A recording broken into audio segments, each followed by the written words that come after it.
tudo bem com você? Seguimos aqui a leitura do livro Como Evitar Preocupações e Começar a Viver.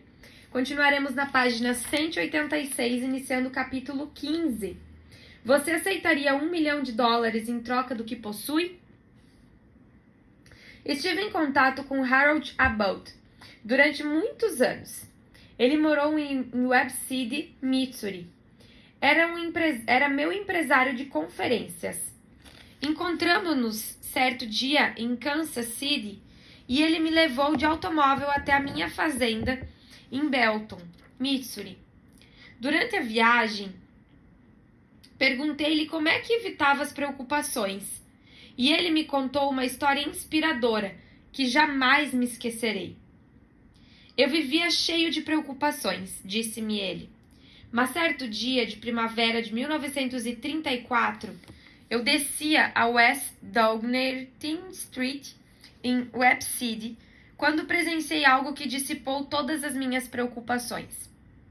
Tudo aconteceu em 10 segundos, mas, durante aqueles 10 segundos, aprendi mais sobre como viver do que havia feito nos 10 anos anteriores. Havia inaugurado 2 anos antes uma mercearia em Webb City e havia perdido não só todas as minhas economias, como contraíra dívidas que eu levaria 7 anos para pagar.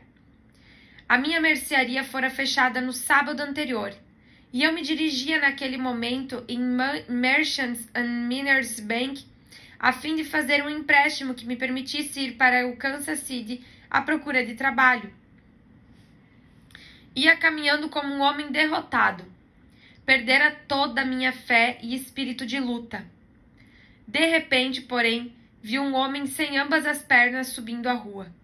Vinha sentado numa pequena plataforma de madeira equipada com rodas de patins. Com um bloco de madeira em cada mão, ele próprio se impulsionava pela calçada. Encontrei-o justamente no momento em que acabara de atravessar a rua e procurava subir a calçada. Ao inclinar a pequena plataforma de madeira, os seus olhos encontraram os meus. E saudou-me com um sorriso cordial. Bom dia! Que linda manhã, não é verdade? Enquanto olhava, compreendi quão feliz eu era. Tinha 2 pernas. Podia andar. Senti-me envergonhado de haver sentido lástima por mim mesmo pouco antes. Disse a mim mesmo que se aquele homem podia ser feliz, alegre e confiante, sem pernas, eu certamente também o poderia, tendo ambas as pernas. Senti mesmo que o meu peito se dilatava. Pensava em pedir ao banco somente $100, mas tinha agora coragem para pedir 200. Era minha intenção dizer que pretendia ir para Kansas City tentar arranjar um emprego. Anunciei, porém, confiantemente que desejava arranjar um emprego em Kansas City. Consegui tanto o empréstimo como uma colocação. Hoje tenho as seguintes palavras coladas no espelho do meu banheiro, para que eu possa lê-las todas as manhãs enquanto faço a barba. Eu estava triste porque não tinha sapatos, até que ao subir a rua encontrei um homem que não tinha pés. Perguntei certa ocasião a Ed Rickenbacker qual a maior lição que aprendera durante os 21 dias que com os companheiros passara sobre uma jangada, irremediavelmente perdido no Pacífico. A maior lição que aprendi com essa experiência, respondeu-me, foi que se a gente tiver toda a água fresca que desejar para beber e toda a comida que desejar comer, não deve nunca queixar-se de coisa alguma. A revista Time publicou um artigo sobre um sargento ferido em Guadalcanal, atingido na garganta por um estilhaço de granada. Esse sargento foi submetido a 7 transfusões de sangue.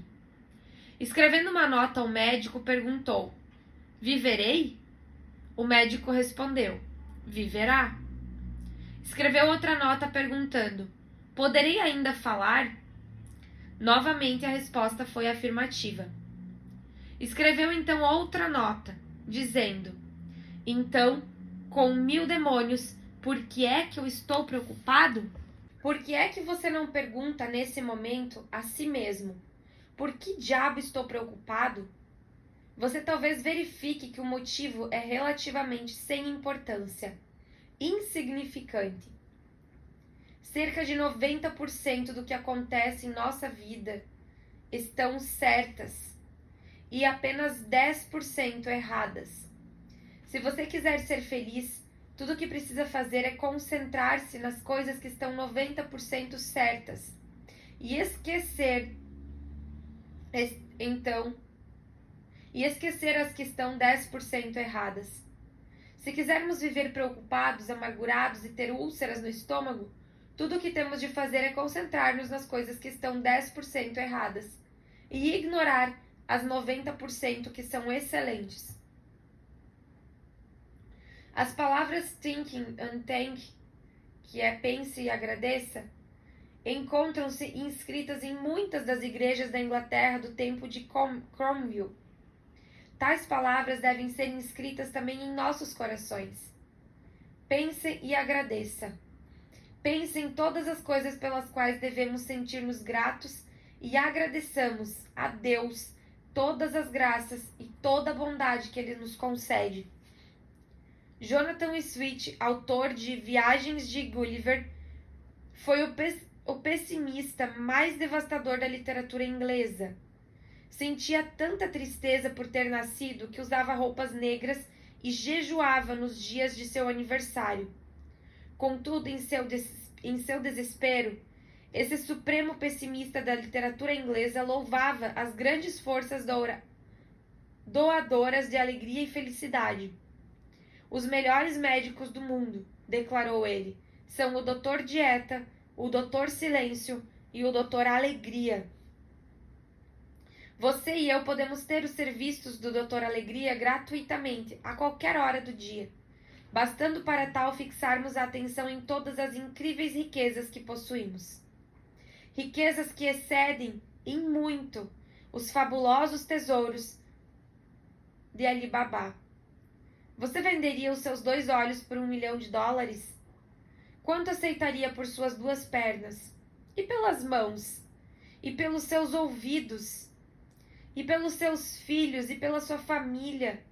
Some tudo o que você possui e verá que não venderia o que tem nem por todo o ouro armazenado pelos Rockefield's, pelos Fords e pelos Morgans reunidos. Mas será que damos valor ao que possuímos? Ah, não. Schopenhauer disse: raramente pensamos no que temos, mas sempre no que nos falta. Sim, a tendência para raramente pensar no que temos e sempre no que nos falta constitui a maior tragédia do mundo. Tem causado provavelmente mais infelicidade do que todas as guerras e doenças que a história registrou. Fez com que John Palmer se transformasse em um rapaz normal num velho rabugento, quase destruindo com isso seu lar. Sei disso porque ele próprio me contou. O Sr. Palmer reside em Paterson, Nova Jersey. Logo depois que dei baixa do exército, disse-me ele, comecei a trabalhar por conta própria. Trabalhava dia e noite arduamente. As coisas estavam correndo muito bem. De repente, começaram as complicações. Não conseguia receber peças nem materiais. Estava com medo de ter de fechar o meu negócio. Preocupava-me tanto que me transformei de um rapaz normal num velho rabugento. Tornei-me tão azedo e irascível que, bem, eu não percebi na ocasião, mas agora vejo que estive quase a ponto de destruir o meu lar, até então feliz. Certo dia, porém, um jovem veterano, que fora gravemente ferido na guerra e que trabalhara comigo, me disse: Johnny, você devia estar envergonhado de si mesmo. Você está agindo como se fosse a única pessoa no mundo que tivesse preocupações. Suponhamos que você tenha de fechar a casa durante algum tempo. O que é que tem isso? Poderá recomeçar outra vez quando as coisas voltarem ao normal. Você possui uma porção de coisas pelas quais deveria estar agradecido. No entanto, vive sempre resmungando. Ah, se eu tivesse o seu lugar, olhe para mim.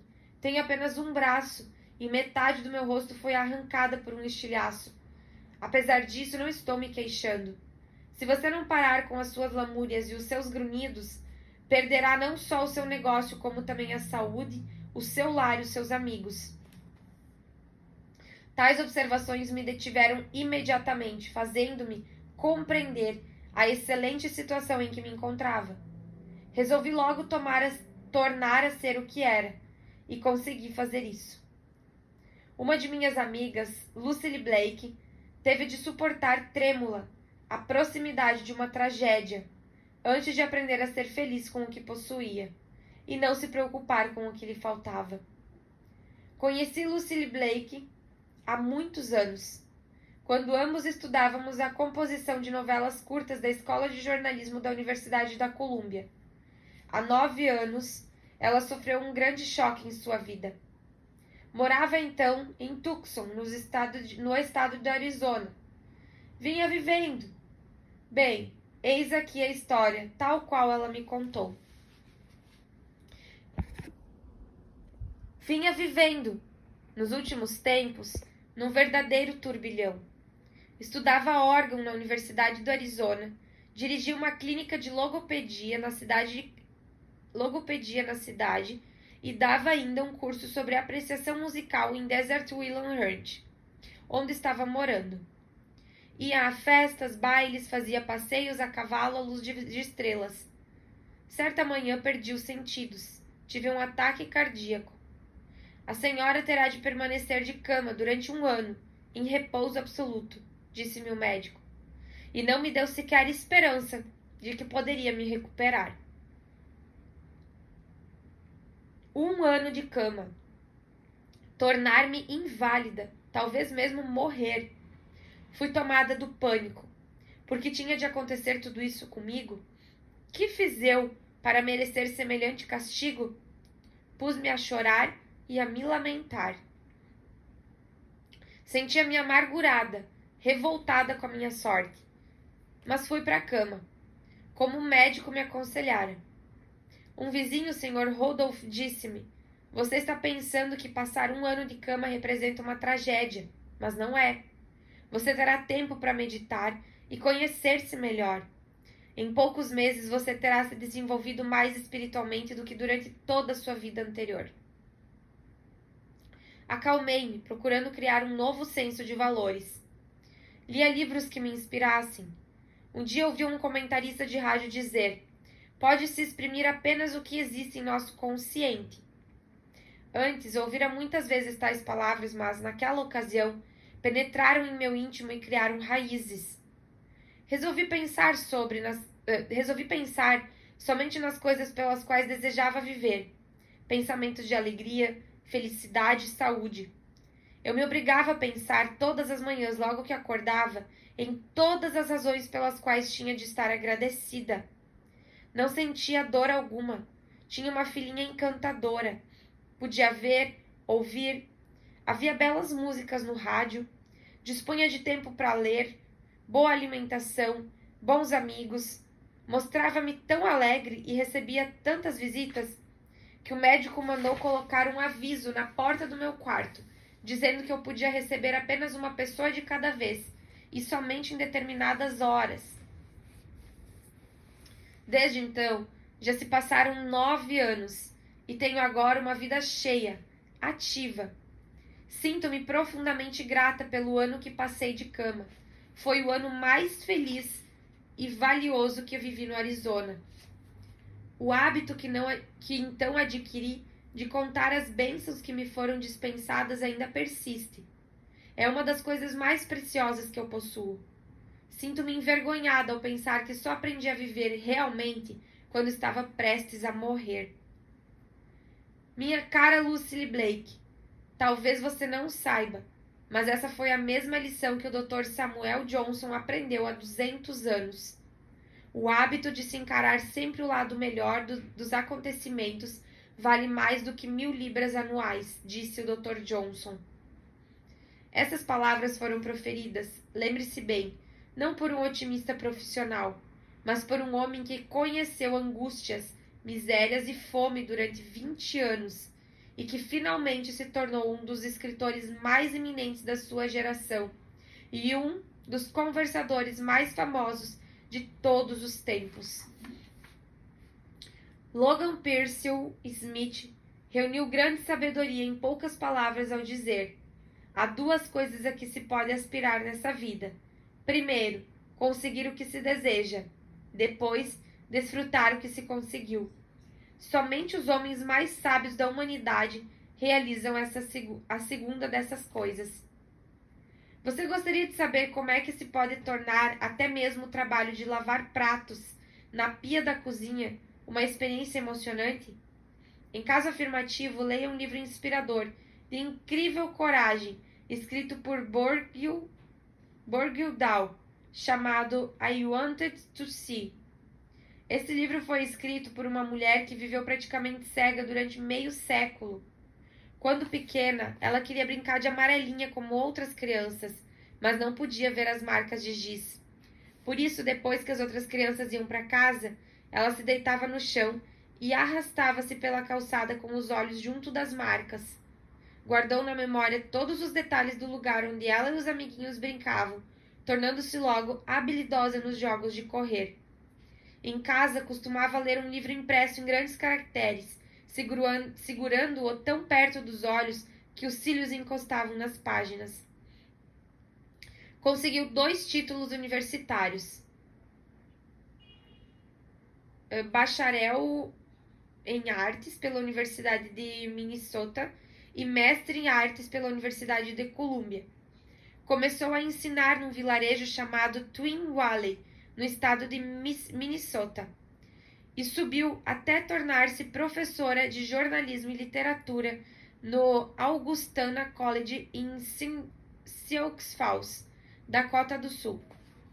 Lecionou lá durante 13 anos, realizando ademais palestras com clubes femininos e programas de rádio sobre livros e autores. No fundo, escreve ela, existiu sempre o receio da cegueira total. A fim de dominá-lo, adotei uma atitude alegre, quase de alacridade diante da vida. Depois, em 1943, quando ela estava com 52 anos de idade, aconteceu um milagre. Uma operação na famosa clínica Mayo, e conseguiu enxergar 40 vezes melhor do que até então. Descortinou-se à sua frente um mundo novo e empolgante.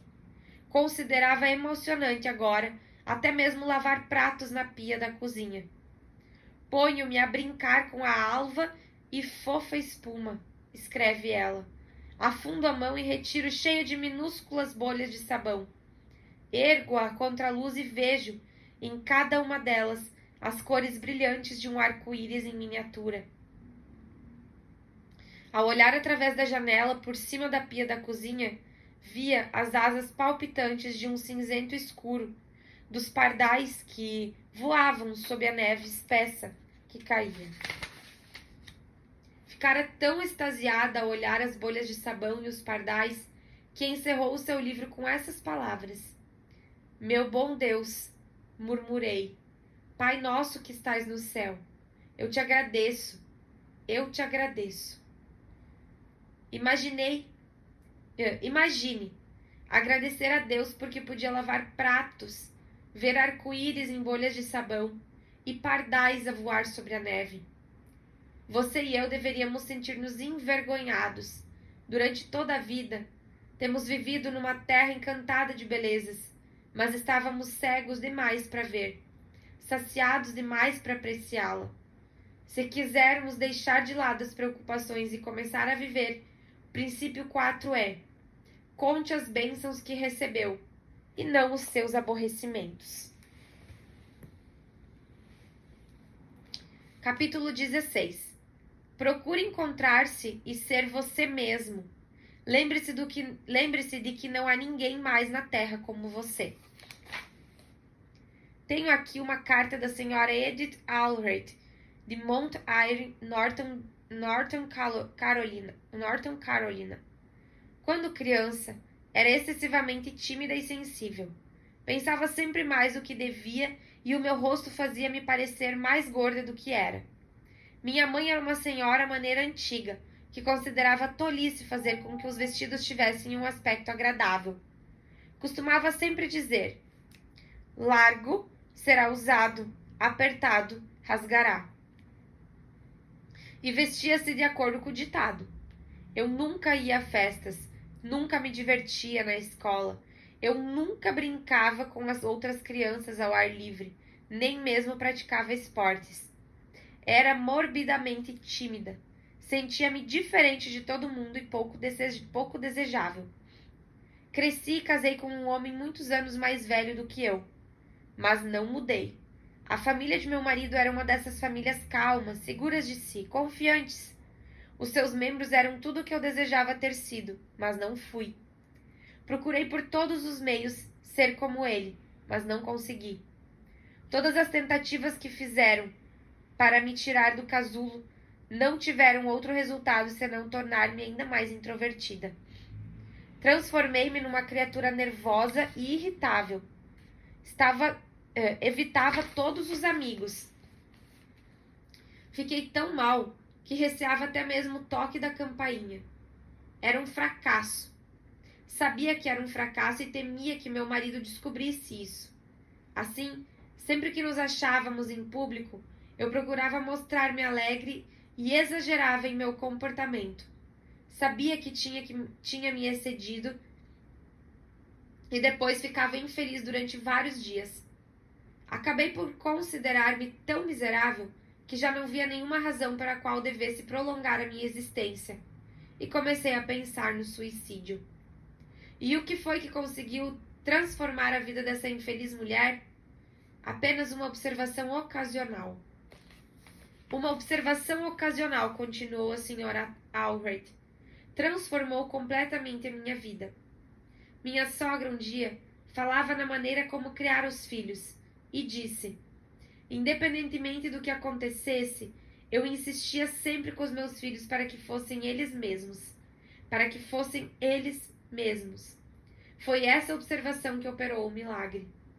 Num segundo, compreendi que provocara toda aquela infelicidade em minha vida, porque tentara adaptar-me a uma maneira de ser que não era a minha. Mudei da noite para o dia. Comecei a ser eu mesma. Procurei estudar a minha própria personalidade. Descobri o que eu realmente era. Examinei os meus pontos fortes. Aprendi tudo o que eu pude a respeito de cores e estilos. E comecei a vestir-me do modo que acreditava que me convinha. Procurei fazer amigos. Entrei para uma sociedade pequena a princípio, e fiquei petrificada de medo quando me puseram num programa. Mas cada vez que eu falava, conseguia um pouco mais de confiança. Demorou um pouco, mas hoje sou muito mais feliz do que jamais julguei fosse possível. Ao educar os meus próprios filhos, ensinei-lhes sempre a lição que tivera de aprender às custas e de tão penosas experiências. Aconteça o que acontecer, sejam sempre vocês mesmos. Esses problemas de querermos ser sempre nós mesmos é tão velho como a própria história. Diz o Dr. James Gordon Gilkey, é tão universal como a vida humana. Esse problema de não querermos ser nós mesmos é o que está por trás das nossas neuroses, psicoses e complexos de inferioridade. Ângelo Patrick escreveu 13 livros e milhares de artigos para os jornais sobre educação infantil, afirma: não há ninguém mais infeliz do que a criatura que quer ser tudo menos o que realmente ela é, em seu corpo e em sua mente. Essa ânsia de ser diferente do que se é predomina, principalmente em Hollywood. Sam Wood, um dos diretores mais famosos de Hollywood, disse que a sua maior dor de cabeça com os jovens aspirantes e artistas é exatamente esse problema: fazer com que sejam eles mesmos. Todos querem ser um Clark Gable da terceira classe ou uma Lana Turner, de segunda categoria. O público já provou esse sabor. Viver a repetir-lhes Sam Wood. Agora quer outra coisa. Antes de começar a dirigir filmes tais como Adeus Mr. Chips e Por Quem os Sinos Dobram, Sam Wood passou muitos anos no ramo de vendas de imóveis, desenvolvendo a personalidade de corretores. E declara que esses mesmos princípios se aplicam tanto no mundo de negócios como no mundo do cinema. Não se pode chegar a parte alguma fazendo o papel de gorila. Não se pode ser um papagaio. A experiência ensinou-me, afirmou Sam Wood, que o mais seguro é pôr de lado, o mais rapidamente possível, as criaturas que pretendem ser o que não são. Procurei a Paul Boyton, então diretor de empregos de uma importante companhia de petróleo. Perguntei, não procurei. Qual o maior erro que as pessoas cometem ao candidatar-se a um emprego? Ele devia saber, pois entrevistou mais de 60 mil candidatos a empregos, escrevendo depois um livro que se chama 6 Maneiras de se Conseguir um Emprego. Ele me respondeu: o maior erro que as pessoas cometem quando candidatam-se a um emprego é não serem elas mesmas. Em lugar de abrir o coração e falar com toda a franqueza, procuram frequentemente dar as respostas que pensam que a gente deseja. Mas isso não dá resultado, porque ninguém deseja uma imitação. Ninguém quer uma moeda falsa. Certa jovem, filha de um condutor de bonde, teve de aprender essa lição de maneira mais difícil. Queria ser cantora, mas o rosto era o que atrapalhava. Tinha uma boca enorme e dentes protuberantes. Ao cantar pela primeira vez em público numa boate em Nova Jersey, procurou repuxar o lábio superior para esconder os dentes. Procurou apresentar-se com o glamour. O resultado fez um papel ridículo. Estava destinada, sem dúvidas, ao fracasso. Na boate, porém, havia um homem que, ao ouvir-a cantar, acreditou que ela tinha talento. Venha cá. Observei seu desempenho e sei o que está procurando esconder, disse ele, nitidamente e rudemente. Você está com vergonha dos seus dentes. A jovem sentiu-se embaraçada, mas o homem prosseguiu. Que é que tem isso? Por acaso é algum crime ter dentes saltados? Não procure escondê-los. Abra a boca e o público gostará tanto de você quando vir que você não está envergonhada. Ademais, acrescentou ele astutamente, esses dentes que você está procurando esconder podem ser a sua fortuna. Cass Daley aceitou o conselho e esqueceu completamente os dentes. Daquele dia em diante, pensou apenas no público. Passou a abrir tanto a boca, a cantar com tanto gosto e entusiasmo, que se tornou estrela de primeira grandeza no cinema e nos rádios. Outros comediantes tentaram imitá-la. William James, ao afirmar que o homem comum desenvolve apenas 10% das suas possibilidades latentes, estava falando dos homens que jamais encontraram a si próprios. Comparados ao que poderíamos ser, escreve ele, estamos apenas meio despertos. Estamos fazendo uso apenas de uma pequena parte dos nossos recursos físicos e mentais. Falando de modo geral, a criatura humana está vivendo, assim, muito aquém dos seus limites. Possui poderes diversos que habitualmente deixa de usar. E encerramos, então, na página 199.